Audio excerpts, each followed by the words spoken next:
بسم الله الرحمن الرحيم. يا أيها الناس اتقوا ربكم الذي خلقكم من نفس واحدة وخلق منها زوجها وبث منهما رجالا كثيرا ونساء، واتقوا الله الذي تساءلون به والأرحام، إن الله كان عليكم رقيبا. وآتوا اليتامى أموالهم ولا تتبدلوا الخبيث بالطيب ولا تاكلوا أموالهم إلى أموالكم إنه كان حوبا كبيرا. وإن خفتموا ألا تقسطوا في اليتامى فانكحوا ما طاب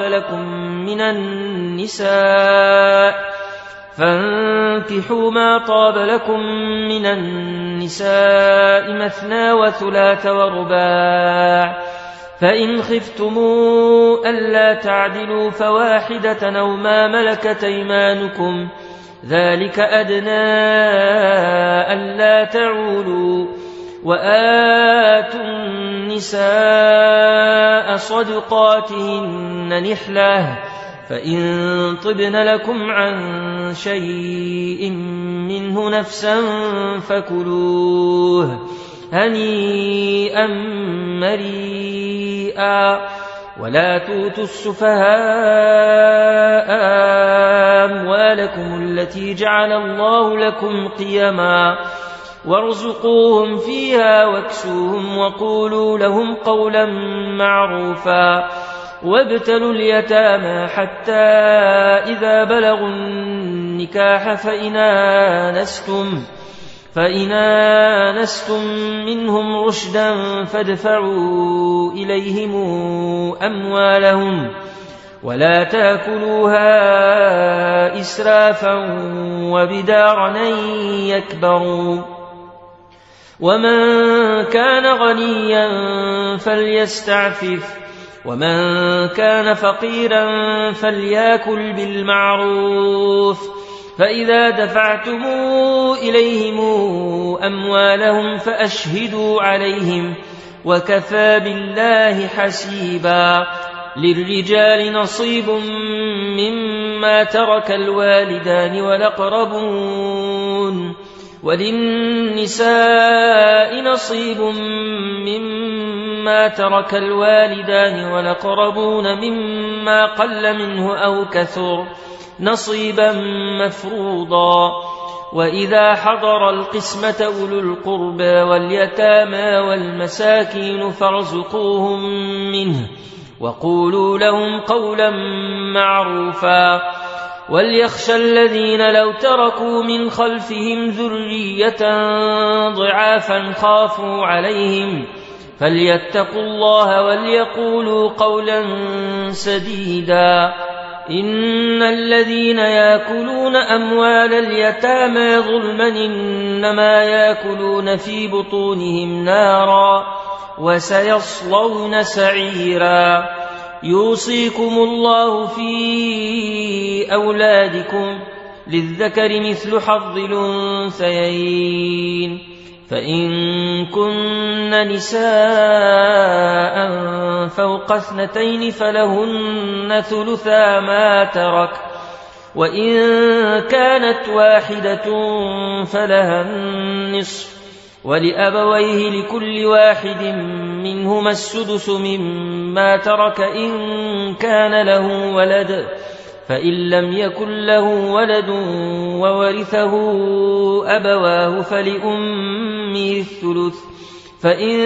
كان له إخوة فلأمه السدس من بعد وصية يوصي بها أو دين. آباؤكم وأبناؤكم لا تدرون أيهم أقرب لكم نفعا فريضة من الله إن الله كان عليما حكيما.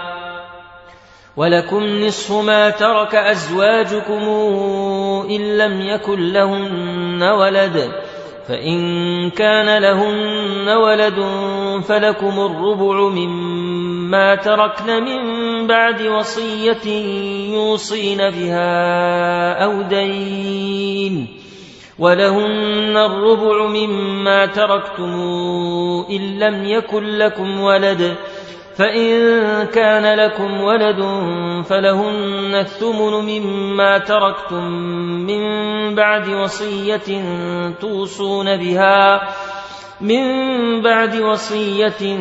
توصون بها أو دين وإن كان رجل يورث كلالة أو امرأة وله أخ أو أخت فلكل واحد منهما السدس فإن كانوا أكثر من ذلك فهم شركاء في الثلث من بعد وصية يوصي بها أو دين غير مضار وصية من الله والله عليم حليم. تلك حدود الله ومن يطع الله ورسوله ندخله جنات تجري من تحتها الأنهار خالدين فيها وذلك الفوز العظيم. ومن يعص الله ورسوله ويتعد حدوده ندخله نارا خالدا فيها وله عذاب مهين. واللاتي ياتين الفاحشة من نسائكم فاستشهدوا عليهن 4 منكم فإن شهدوا فأمسكوهن في البيوت حتى يتوفاهن الموت أو يجعل الله لهن سبيلا. واللذان ياتيانها منكم فآذوهما فإن تابا وأصلحا فأعرضوا عنهما إن الله كان توابا رحيما. إنما التوبة على الله للذين يعملون السوء بجهالة ثم يتوبون من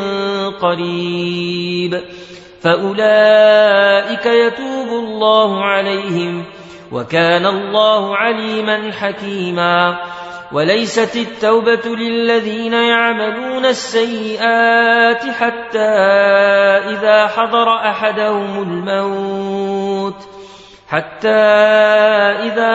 أحدهم الموت قال إني تبت الآن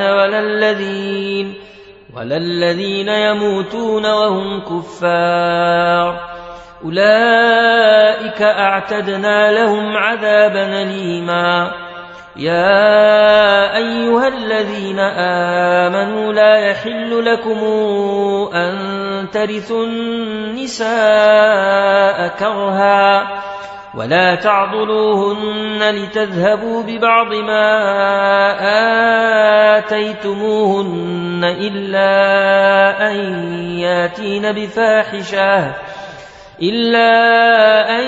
ياتين بفاحشة مبينة وعاشروهن بالمعروف فإن كرهتموهن فعسى أن تكرهوا شيئا ويجعل الله فيه خيرا كثيرا. وإن أردتم استبدال زوج مكان زوج وآتيتم إحداهن قنطارا فلا تأخذوا منه شيئا أتأخذونه بهتانا وإثما مبينا. وكيف تأخذونه وقد أفضى بعضكم إلى بعض وأخذن منكم ميثاقا غليظا ولا تنكحوا ما نكح آباؤكم من النساء إلا ما قد سلف إنه كان فاحشة ومقتا وساء سبيلا. حرمت عليكم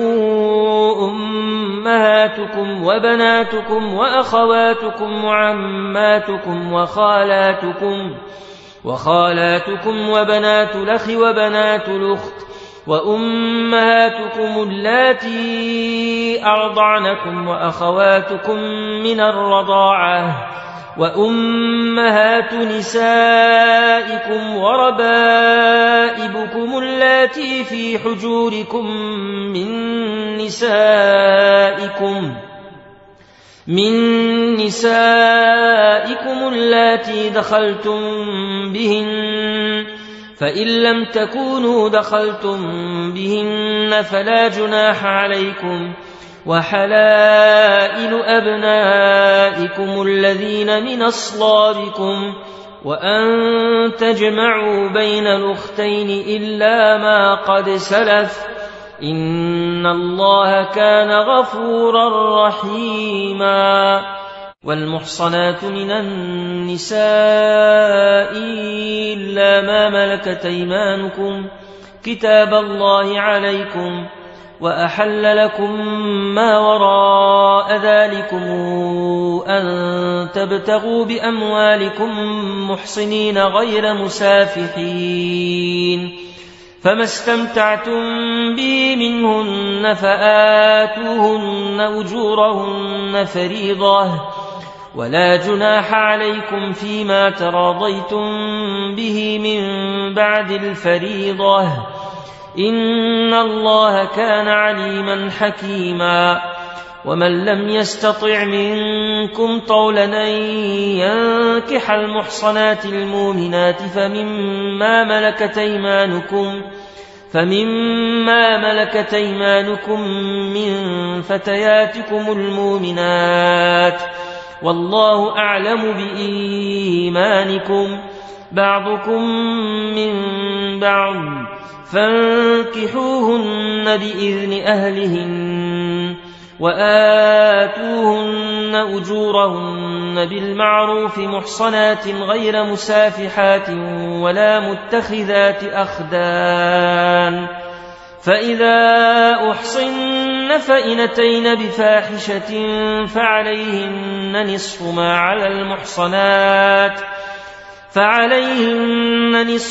على المحصنات من العذاب،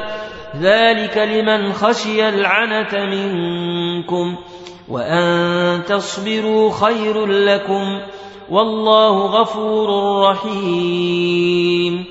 يريد الله ليبين لكم ويهديكم سنن الذين من قبلكم ويتوب عليكم، والله عليم حكيم. والله يريد أن يتوب عليكم ويريد الذين يتبعون الشهوات أن تميلوا ميلا عظيما. يريد الله أن يخفف عنكم وخلق الإنسان ضعيفا. يا أيها الذين آمنوا لا تاكلوا أموالكم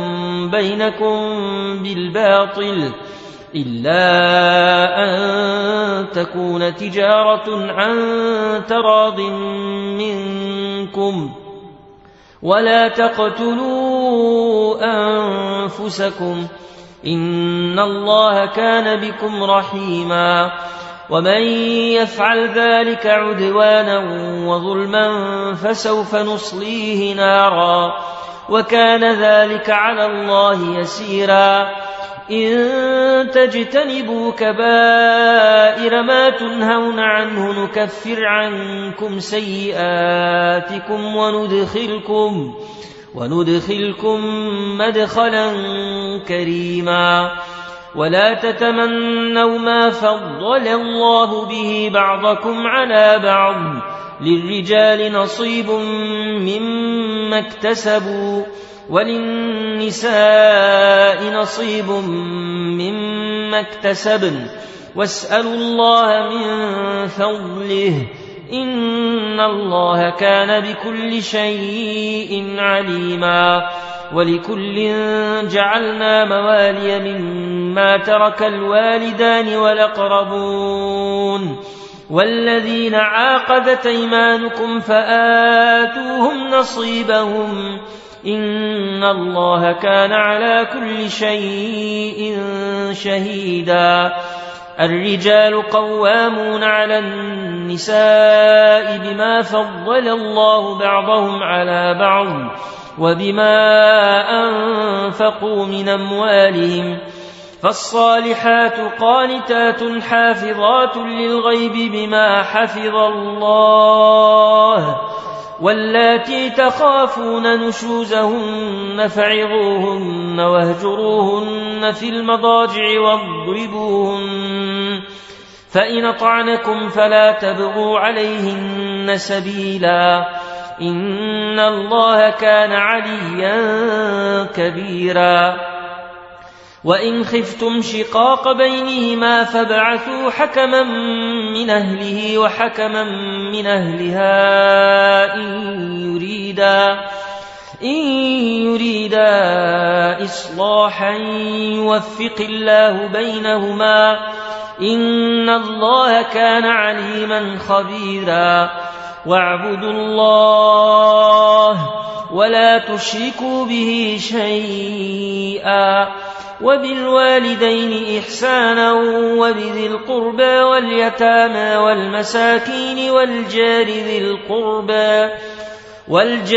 القربى والجار الجنب والصاحب بالجنب وابن السبيل وما ملكت أيمانكم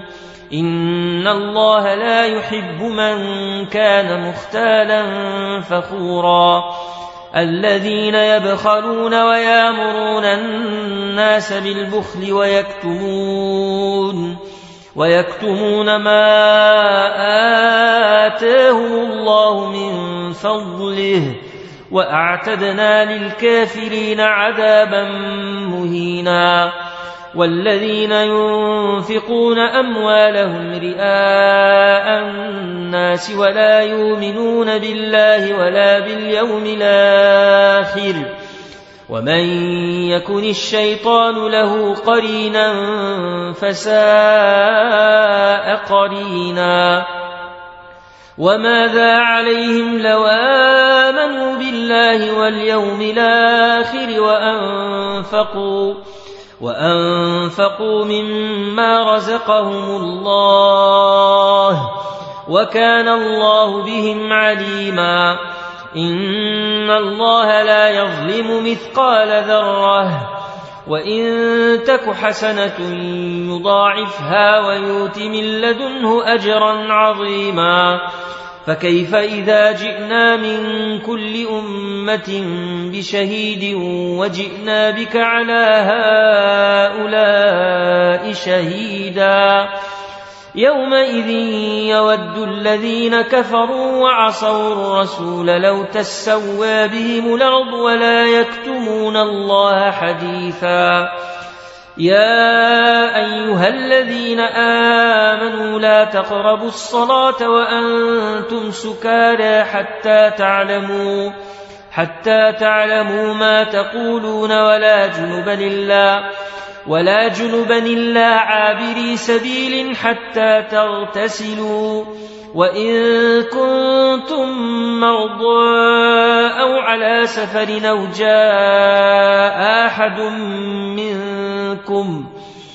جاء أحد منكم من الغائط أو لامستم النساء فلم تجدوا ماء فتيمموا صعيدا طيبا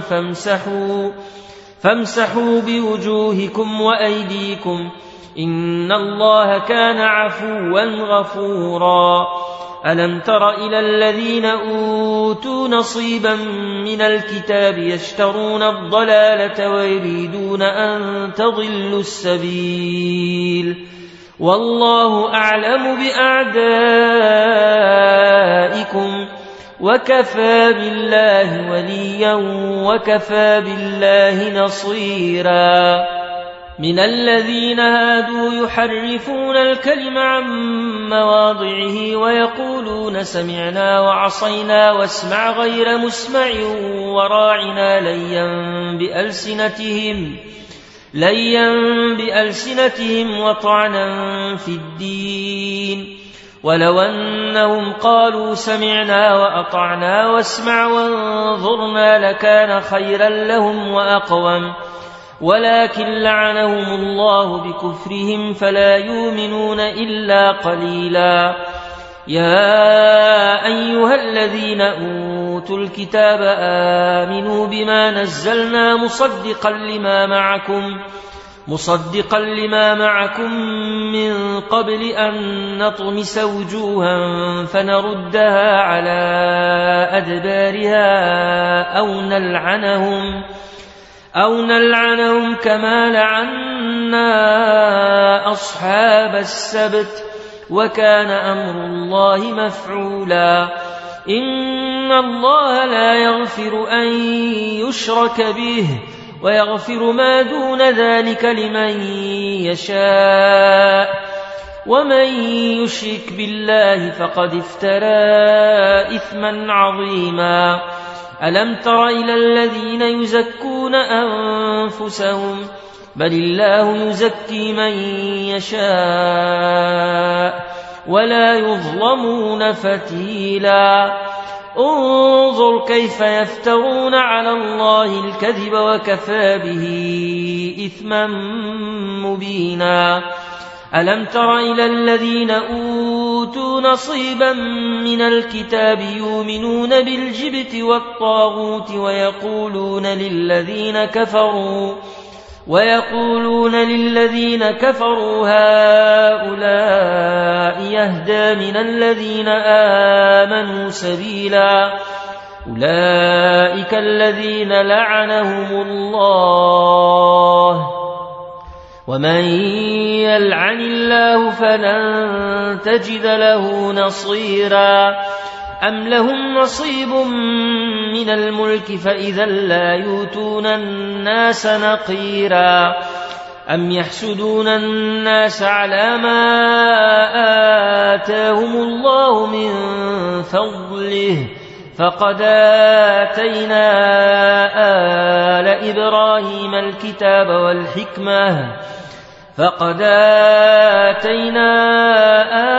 آل إبراهيم الكتاب والحكمة وآتيناهم ملكا عظيما فمنهم من آمن به ومنهم من صد عنه وكفى بجهنم سعيرا إن الذين كفروا بآياتنا سوف نصليهم نارا كلما نضجت جلودهم بدلناهم جلودا غيرها ليذوقوا العذاب إن الله كان عزيزا حكيما والذين آمنوا وعملوا الصالحات سندخلهم جنات تجري من تحتها الأنهار خالدين فيها أبدا لهم فيها أزواج مطهرة وندخلهم ظلا ظليلا إن الله يأمركم أن تودوا الأمانات إلى أهلها وإذا حكمتم بين الناس أن تحكموا بالعدل إن الله نعم ما يعظكم به إن الله كان سميعا بصيرا يا أيها الذين آمنوا أطيعوا الله وأطيعوا الرسول وأولي الأمر منكم فإن تنازعتم في شيء فردوه إلى الله والرسول إن كنتم تؤمنون بالله واليوم الآخر، ذلك خير وأحسن تاويلا. ألم تر إلى الذين يزعمون أنهم آمنوا بما أنزل إليك وما أنزل من قبلك يريدون أن يتحاكموا إلى الطاغوت وقد أمروا أن يكفروا به ويريد الشيطان أن يضلهم ضلالا بعيدا. وإذا قيل لهم تعالوا إلى ما أنزل الله وإلى الرسول رأيت المنافقين يصدون عنك صدودا. فكيف إذا أصابتهم مصيبة بما قدمت أيديهم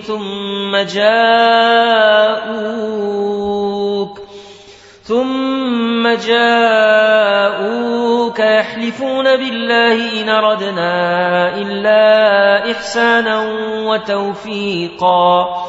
أولئك الذين يعلم الله ما في قلوبهم فأعرض عنهم وعظهم وقل لهم في أنفسهم قولا بليغا. وما أرسلنا من رسول إلا ليطاع بإذن الله ولو أنهم إذ ظلموا أنفسهم جاءوك فاستغفروا الله واستغفر لهم الرسول لوجدوا الله توابا رحيما. فلا وربك لا يؤمنون حتى يحكموك فيما شجر بينهم ثم لا يجدوا في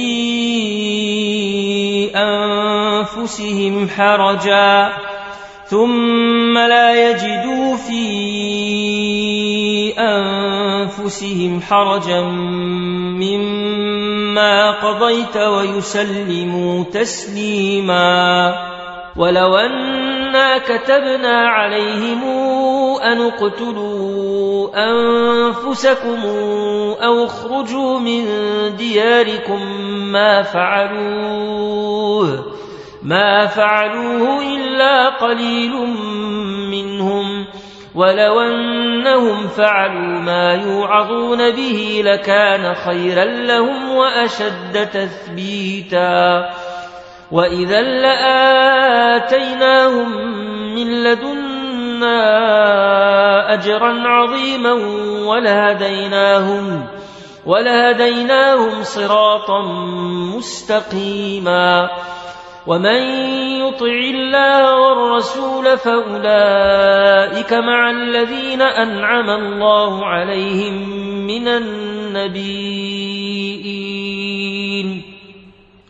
من النبيين والصديقين والشهداء والصالحين وحسن أولئك رفيقا. ذلك الفضل من الله وكفى بالله عليما. يا أيها الذين آمنوا خذوا حذركم فانفروا ثبات أو انفروا جميعا وإن منكم لمن ليبطئن فإن أصابتكم مصيبة قال قد أنعم الله علي إذ لمكم معهم شهيدا ولئن أصابكم فضل من الله ليقولن كأن لم يكن بينكم وبينه مودة يا ليتني كنت معهم فأفوز فوزا عظيما. فليقاتل في سبيل الله الذين يشرون الحياة الدنيا بالآخرة ومن يقاتل في سبيل الله فيقتل أو يغلب فسوف نؤتيه أجرا عظيما وما لكم لا تقاتلون في سبيل الله والمستضعفين من الرجال والنساء والولدان الذين يقولون ربنا أخرجنا من هذه القرية الظالم أهلها واجعل لنا من لدنك وليا واجعل لنا من لدنك نصيرا الذين آمنوا يقاتلون في سبيل الله والذين كفروا يقاتلون في سبيل الطاغوت فقاتلوا أولياء الشيطان إن كيد الشيطان كان ضعيفا ألم تر إلى الذين قيل لهم كفوا أيديكم وأقيموا الصلاة وآتوا الزكاة فلما كتب عليهم القتال إذا فريق منهم يخشون الناس كخشية الله أو أشد خشية وقالوا ربنا لم كتبت علينا القتال لولا أخرتنا إلى أجل قريب قل متاع الدنيا قليل والآخرة خير لمن اتقى ولا تظلمون فتيلا أينما تكونوا يدرككم الموت ولو كنتم في بروج مشيدة وإن تصبهم حسنة يقولوا هذه من عند الله وإن تصبهم سيئة يقولوا هذه من عندك قل كل من عند الله فما لهؤلاء القوم لا يكادون يفقهون حديثا ما أصابك من حسنة فمن الله وما أصابك من سيئة فمن نفسك وأرسلناك للناس رسولا وكفى بالله شهيدا من يطع الرسول فقد طاع الله ومن تولى فما أرسلناك عليهم حفيظا ويقولون طاعة فإذا برزوا من عندك بيت طائفة منهم غير الذي تقول والله يكتب ما يبيتون فأعرض عنهم وتوكل على الله وكفى بالله وكيلا أفلا يتدبرون القرآن ولو كان من عند غير الله لوجدوا فيه اختلافا كثيرا وإذا جاءهم أمر من الأمن أو الخوف أذاعوا به ولو ردوه إلى الرسول وإلى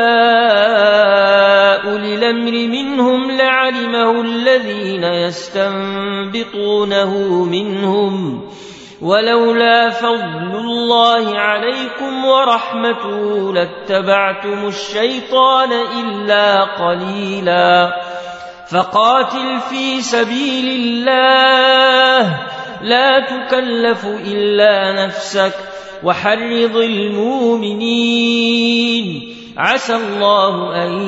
يكف بأس الذين كفروا والله أشد بأسا وأشد تنكيلا من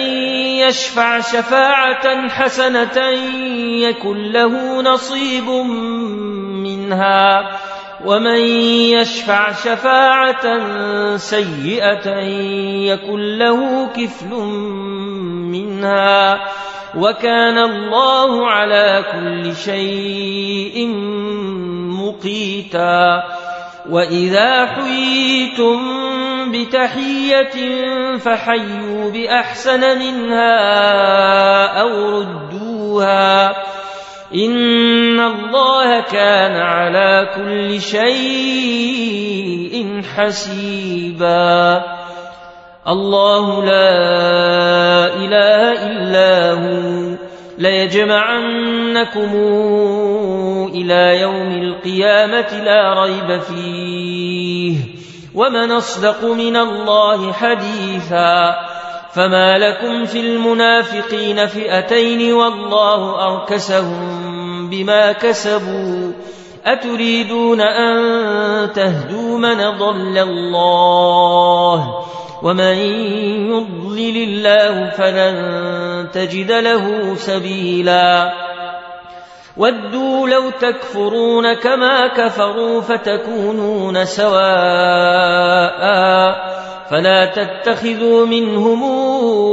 أولياء حتى يهاجروا في سبيل الله فإن تولوا فخذوهم واقتلوهم حيث وجدتموهم ولا تتخذوا منهم وليا ولا نصيرا إلا الذين يصلون إلى قوم بينكم وبينهم ميثاق أو جاءوكم حصرت صدورهم أن يقاتلوكم أو يقاتلوا قومهم ولو شاء الله لسلطهم عليكم فلقاتلوكم فإن اعتزلوكم فلم يقاتلوكم وألقوا إليكم السلم فما جعل الله لكم عليهم سبيلا. ستجدون آخرين يريدون أن يامنوكم ويامنوا قومهم كلما ردوا إلى الفتنة أركسوا فيها فإن لم يعتزلوكم ويلقوا إليكم السلم ويكفوا أيديهم فخذوهم واقتلوهم حيث ثقفتموهم وأولئكم جعلنا لكم عليهم سلطانا مبينا. وما كان لمؤمن أن يقتل مؤمنا إلا خطأ ومن قتل مؤمنا خطأ فتحرير رقبة مؤمنة ودية مسلمة إلى أهله إلا أن يصدقوا فإن كان من قوم عدو لكم وهو مؤمن فتحرير رقبة مؤمنة وإن كان من قوم بينكم وبينهم ميثاق فدية مسلمة إلى أهله وتحرير رقبة مؤمنة. فمن لم يجد فصيام شهرين متتابعين توبة من الله وكان الله عليما حكيما. ومن يقتل مؤمنا متعمدا فجزاؤه جهنم خالدا فيها وغضب الله عليه ولعنه وأعد له عذابا عظيما. يا أيها الذين آمنوا إذا ضربتم في سبيل الله فتبينوا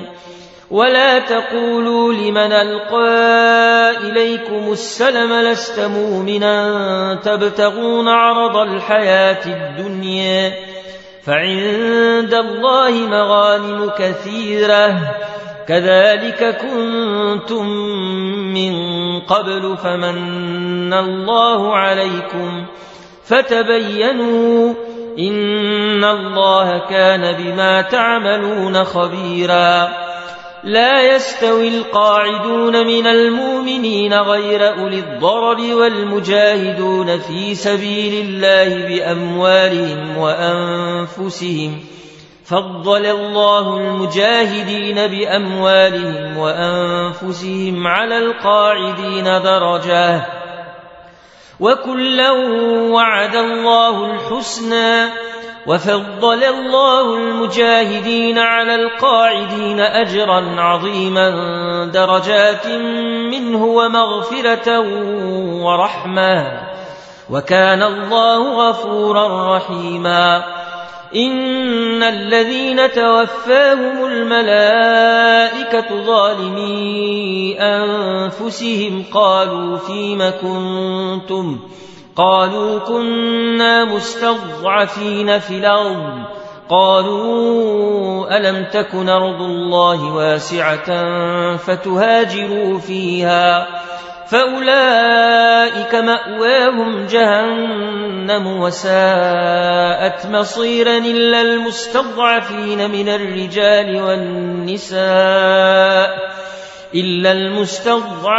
من الرجال والنساء والولدان لا يستطيعون حيلة ولا يهتدون سبيلا فأولئك عسى الله أن يعفو عنهم وكان الله عفوا غفورا ومن يهاجر في سبيل الله يجد في الأرض مراغما كثيرا وسعة ومن يخرج من بيته مهاجرا إلى الله ورسوله ثم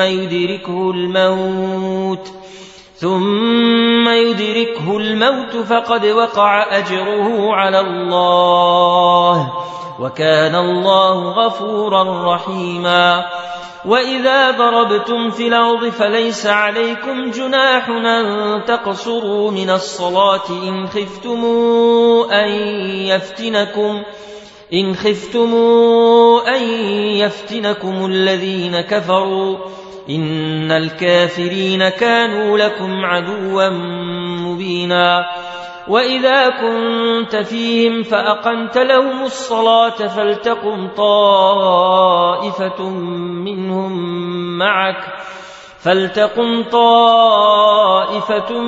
منهم معك وليأخذوا أسلحتهم فإذا سجدوا فليكونوا من ورائكم ولتات طائفة أخرى لم يصلوا فليصلوا معك وليأخذوا حذرهم وأسلحتهم ود الذين كفروا لو تغفلون عن أسلحتكم وأمتعتكم فيميلون عليكم ميلة واحدة ولا جناح عليكم إن كان بكم أذى من مطر أو كنتم مرضى أن تضعوا أسلحتكم وخذوا حذركم إن الله أعد للكافرين عذابا مهينا فإذا قضيتم الصلاة فاذكروا الله قياما وقعودا وعلى جنوبكم فإذا اطمأننتم فأقيموا الصلاة إن الصلاة كانت على المؤمنين كتابا موقوتا ولا تهنوا في ابتغاء القوم إن تكونوا تالمون فإنهم يالمون كما تالمون وترجون من الله ما لا يرجون وكان الله عليما حكيما إنا أنزلنا إليك الكتاب بالحق لتحكم بين الناس بما أراك الله ولا تكن للخائنين خصيما واستغفر الله إن الله كان غفورا رحيما ولا تجادل عن الذين يختانون أنفسهم إن الله لا يحب من كان خوانا نثيما يستخفون من الناس ولا يستخفون من الله وهو معهم إذ يبيتون ما لا يرضى من القول وكان الله بما يعملون محيطا ها أنتم هؤلاء جادلتم عنهم في الحياة الدنيا فمن يجادل الله عنهم يوم القيامة أم من يكون عليهم وكيلا ومن يعمل سوءا أو يظلم نفسه ثم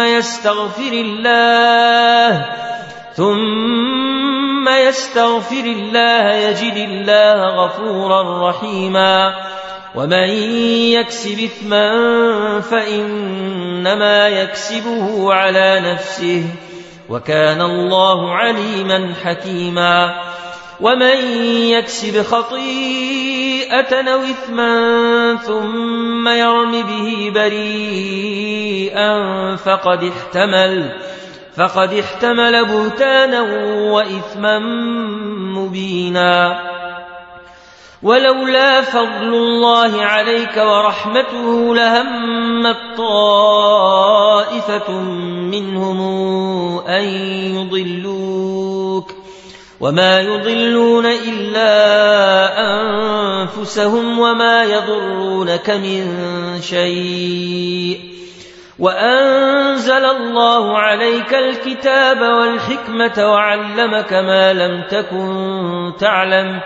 وكان فضل الله عليك عظيما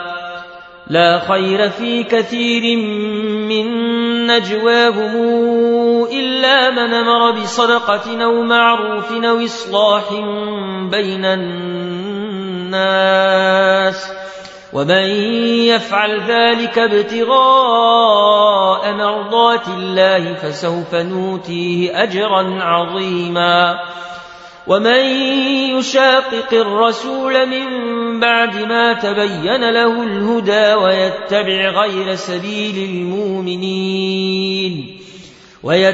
غير سبيل المؤمنين نوله ما تولى ونصله جهنم وساءت مصيرا إن الله لا يغفر أن يشرك به ويغفر ما دون ذلك لمن يشاء ومن يشرك بالله فقد ضل ضلالا بعيدا إن يدعون من دونه إلا إناثا وإن يدعون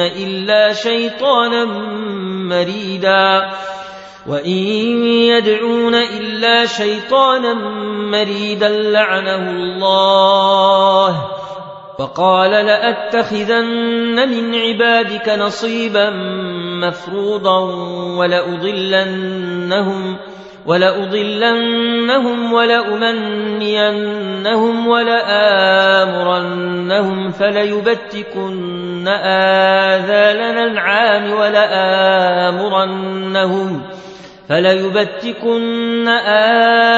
الأنعام ولآمرنهم فليغيرن خلق الله ومن يتخذ الشيطان وليا من دون الله فقد خسر خسرانا مبينا يعدهم ويمنيهم وما يعدهم الشيطان إلا غرورا أولئك مأواهم جهنم ولا يجدون عنها محيصا والذين آمنوا وعملوا الصالحات سندخلهم جنات تجري من تحتها الأنهار تجري من تحتها الأنهار خالدين فيها أبدا وعد الله حقا ومن أصدق من الله قيلا ليس بأمانيكم ولا أماني أهل الكتاب من يعمل سوءا يجز به ولا يجد له من دون الله وليا ولا نصيرا ومن يعمل من الصالحات من ذكر أو أنثى وهو مؤمن فأولئك يدخلون الجنة ولا يظلمون نقيرا ومن أحسن دينا ممن أسلم وجهه لله وهو محسن واتبع ملة إبراهيم حنيفا واتخذ الله إبراهيم خليلا ولله ما في السماوات وما في الأرض وكان الله بكل شيء محيطا ويستفتونك في النساء قل الله يفتيكم فيهن وما يتلى عليكم في الكتاب في يتامى النساء اللاتي لا توتونهن ما كتب لهن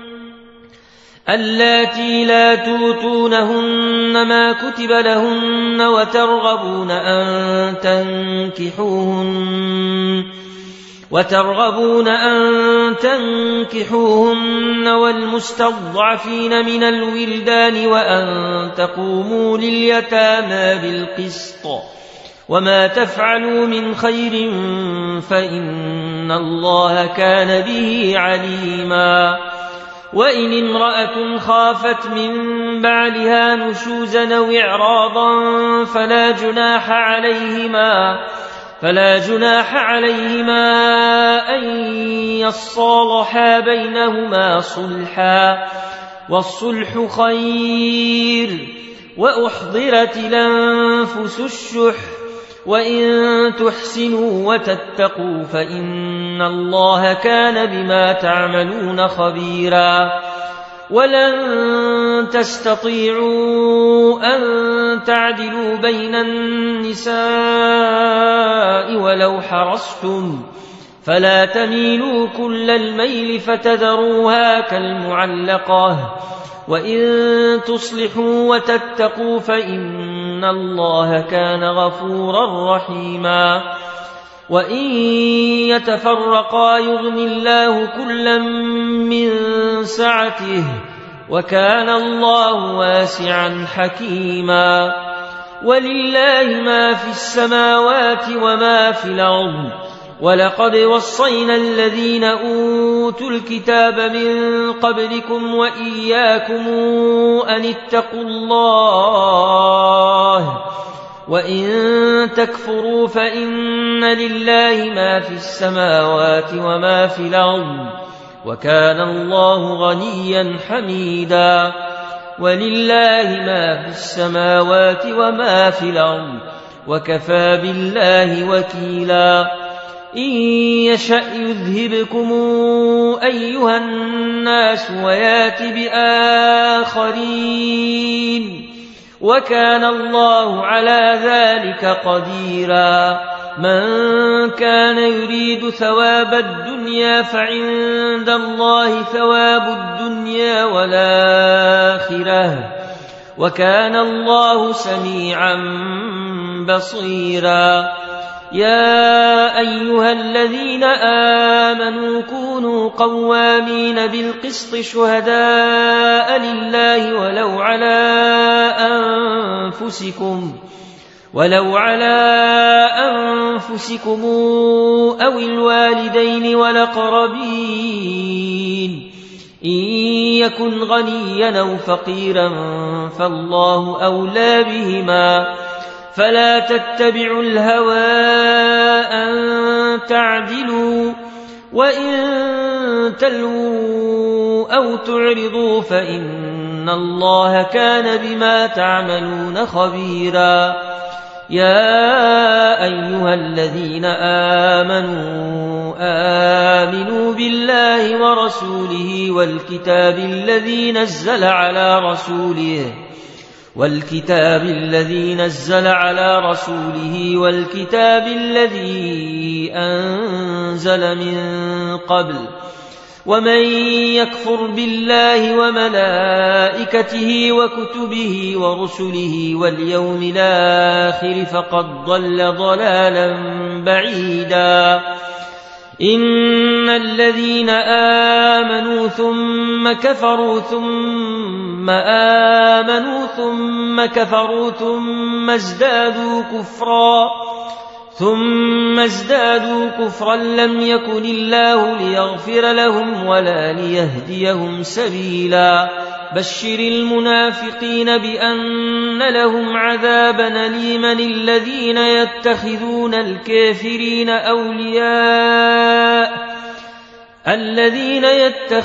الكافرين أولياء من دون المؤمنين. أيبتغون عندهم العزة فإن العزة لله جميعا. وقد نزل عليكم في الكتاب أن إذا سمعتم آيات الله يكفر بها ويستهزأ بها فلا تقعدوا معهم حتى يخوضوا في حديث غيره إنكم إذا مثلهم. إن الله جامع المنافقين والكافرين في جهنم جميعا. الذين يتربصون بكم فإن كان لكم فتح من الله قالوا ألم نكن معكم، وإن كان للكافرين نصيب قالوا ألم نستحوذ عليكم ونمنعكم من المؤمنين. فالله يحكم بينكم يوم القيامة ولن يجعل الله للكافرين على المؤمنين سبيلا. إن المنافقين يخادعون الله وهو خادعهم وإذا قاموا إلى الصلاة قاموا كسالى يراءون الناس ولا يذكرون الله إلا قليلا مذبذبين بين ذلك لا إله هؤلاء ولا إله هؤلاء ومن يضلل الله فلن تجد له سبيلا. يا أيها الذين آمنوا لا تتخذوا الكافرين أولياء من دون المؤمنين.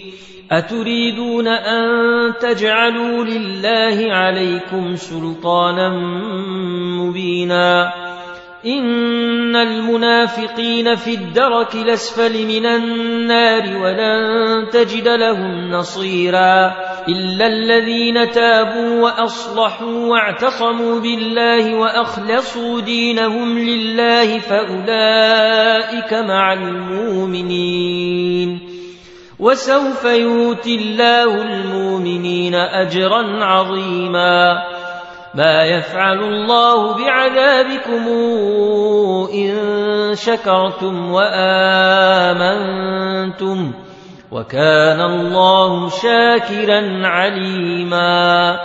لا يحب الله الجهر بالسوء من القول إلا من ظلم وكان الله سميعا عليما. إن تبدوا خيرا أو تخفوه أو تعفوا عن سوء فإن الله كان عفوا قديرا. إن الذين يكفرون بالله ورسله ويريدون أن يفرقوا بين الله ورسله ويقولون نؤمن ببعض ونكفر ببعض ويريدون أن يتخذوا بين ذلك سبيلا أولئك هم الكافرون حقا وأعتدنا للكافرين عذابا مهينا والذين آمنوا بالله ورسله ولم يفرقوا بين أحد منهم أولئك سوف نؤتيهم أجورهم وكان الله غفورا رحيما يسألك أهل الكتاب أن تنزل عليهم كتابا من السماء فقد سألوا موسى أكبر من ذلك فقالوا أرنا الله جهرة فأخذتهم الصاعقة بظلمهم ثم اتخذوا العجل من بعد ما جاءتهم البينات فعفونا عن ذلك وآتينا موسى سلطانا مبينا ورفعنا فوقهم الطور بميثاقهم وقلنا لهم ادخلوا الباب سجدا وقلنا لهم لا تعدوا في السبت وأخذنا منهم ميثاقا غليظا فبما نقضهم ميثاقهم وكفرهم بآيات الله وقتلهم الأنبياء بغير حق وقولهم قلوبنا غلف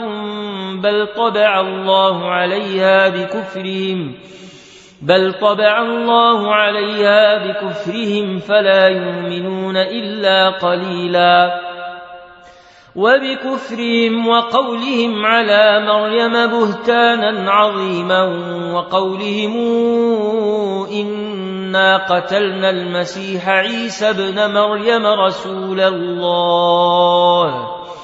وما قتلوه وما صلبوه ولكن شبه لهم وإن الذين اختلفوا فيه لفي شك منه ما لهم به من علم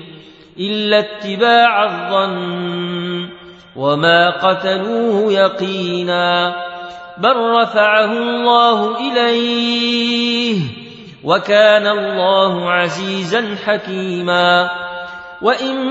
من أهل الكتاب إلا ليؤمنن به قبل موته ويوم القيامة يكون عليهم شهيدا فبظلم من الذين هادوا حرمنا عليهم طيبات نحلت لهم وبصدهم عن سبيل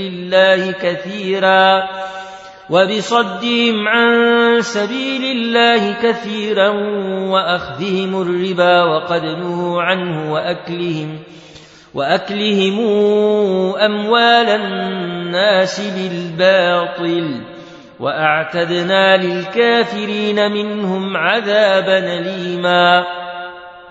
لكن الراسخون في العلم منهم والمؤمنون يؤمنون بما أنزل إليك وما أنزل من قبلك والمقيمين الصلاة والموتون الزكاة والمؤمنون بالله واليوم الآخر أولئك سنؤتيهم أجرا عظيما إنا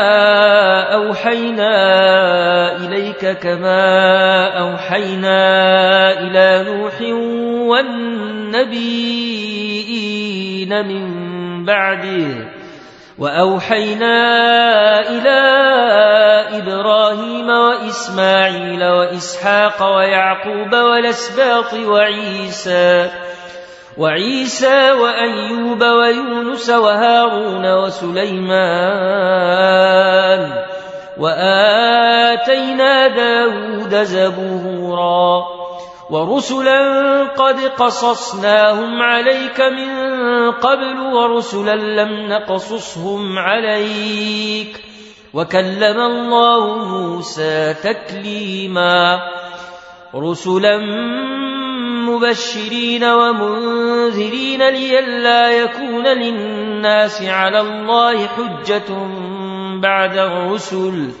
وكان الله عزيزا حكيما لكن الله يشهد بما أنزل إليك أنزله بعلمه والملائكة يشهدون وكفى بالله شهيدا إن الذين كفروا وصدوا عن سبيل الله قد ضلوا ضلالا بعيدا إن الذين كفروا وظلموا لم يكن الله ليغفر لهم ولا ليهديهم طريقا إلا طريق جهنم خالدين فيها أبدا وكان ذلك على الله يسيرا يا أيها الناس قد جاءكم الرسول بالحق من ربكم فآمنوا خيرا لكم وإن تكفروا فإن لله ما في السماوات والأرض وكان الله عليما حكيما يا أهل الكتاب لا تغلوا في دينكم ولا تقولوا على الله إلا الحق إنما المسيح عيسى ابن مريم رسول الله وكلمته ألقاها إلى مريم وروح منه فآمنوا بالله ورسله ولا تقولوا ثلاثة انتهوا خيرا لكم إنما الله إله واحد سبحانه أن يكون له ولد له ما في السماوات وما في الأرض وكفى بالله وكيلا لن يستنكف المسيح أن يكون عبدا لله ولا الملائكة المقربون ومن يستنكف عن عبادته ويستكبر فسيحشرهم إليه جميعا فأما الذين آمنوا وعملوا الصالحات فيوفيهم أجورهم ويزيدهم من فضله وأما الذين استنكفوا واستكبروا فيعذبهم عذابا أليما ولا يجدون لهم من دون الله وليا ولا نصيرا يا أيها الناس قد جاءكم برهان من ربكم وأنزلنا إليكم نورا مبينا فأما الذين آمنوا بالله واعتصموا به فسيدخلهم في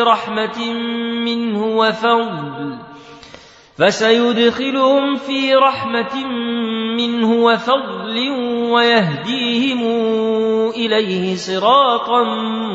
مستقيما يستفتونك قل الله يفتيكم في الكلالة إن امرؤ هلك ليس له ولد وله أخت فلها نصف ما ترك وهو يرثها إن لم يكن لها ولد فإن كانت اثنتين فلهما الثلثان مما ترك وإن كانوا إخوة رجالا ونساء فللذكر مثل حظ الأنثيين يبين الله لكم أن تضلوا والله بكل شيء عليم.